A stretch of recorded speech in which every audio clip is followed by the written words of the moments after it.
If it wasn't for him, I wouldn't be standing here today talking to you, because he was the one who really got us on this path to what we have been able to do today with SavourLife. I'm Michael McTeague. I'm the founder and managing director of SavourLife. Buddy was the inspiration behind SavourLife, yeah. He's not with us anymore. He would be 17 in April.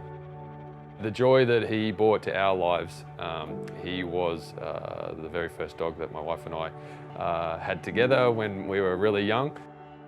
Everything we figured out and everything we've done from SavourLife was driven by the knowledge and the joy that he brought to our lives, and us wanting to be able to have other people experience that kind of joy and happiness that he brought to us. Back when I was in corporate land, someone asked me what I would do if I won the lottery and had all the time and money in the world. I never won the lottery, by the way. What happened from that conversation, I said, oh, you know, I would go and help rescue dogs. And it's kind of one of those moments in your life where you go, wow, if that's what you do, if money and time was an issue, maybe that's what you actually should go and do. If you've ever been to a shelter, or if you've ever seen a rescue dog when they first come into care, they are truly powerless, yeah? And they are completely at the mercy of the kindness of humans at that point. And you know, even in the most horrible circumstances, I've seen rescue dogs who have come through that and just, you know, loving and just want to be loved and just want to be part of a family again. And that's why, yeah, they've just got a really good, great ability to forgive and forget what's happened to them in the past. But they absolutely rely now on humans to get them in a better space. Otherwise, the outcomes for them can be pretty dire, yeah, and that's why we chose to help rescue dogs. We literally started in the spare bedroom, graduated to the garage, and now we have a small office where we've got a very small group of really dedicated people who help us, friends, people who have joined us over the years, who all want to help rescue dogs, and that's a really nice little group of people, which is really unusual in our industry, to have a company as kind of small as we are doing the things that we're doing. So we run our business, we make our products, and then 50% of our profits go directly to smaller volunteer-run rescue groups and shelters all across the country. And we philosophically chose at the start to help the smaller volunteer-run rescue shelters and groups. A lot of them work under the foster care model, because I know that money goes directly to dogs. I literally can ring up any of the people that we donate to, and we're up to about 250 rescue groups across the country that we've helped in some shape or form, and they can tell me, hey, this is where the money has gone. They have to desex the dogs, they have to get them microchipped.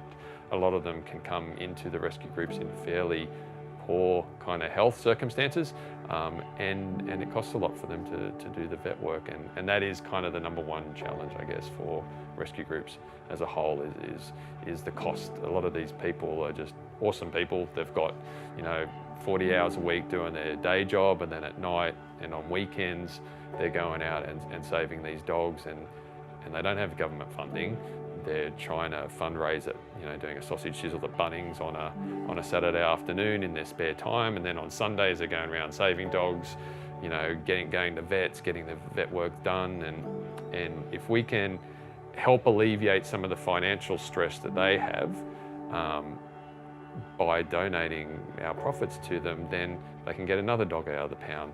They don't have to worry about whether they can afford to take another dog in and feed it, or whether they have enough money to give a volunteer petrol money to go 4 hours and, you know, drive round trip to get a dog from a regional pound. They're the kind of things that those people do on literally a daily basis. And they were philosophically the ones that we wanted to help, because we thought it would help the most at a grassroots level, and the money would get straight to the dogs. I never thought we'd be the size that we are today, so we went into it hoping we could help as many dogs as possible, but to be able to be where we are today is a pretty incredible thing for us to think about. And People ask what are the goals for SavourLife or our family, and I kind of think they're one and the same thing. That's kind of how we operate it. So we have achieved a lot in the time we've been around, more than I think we ever thought we would.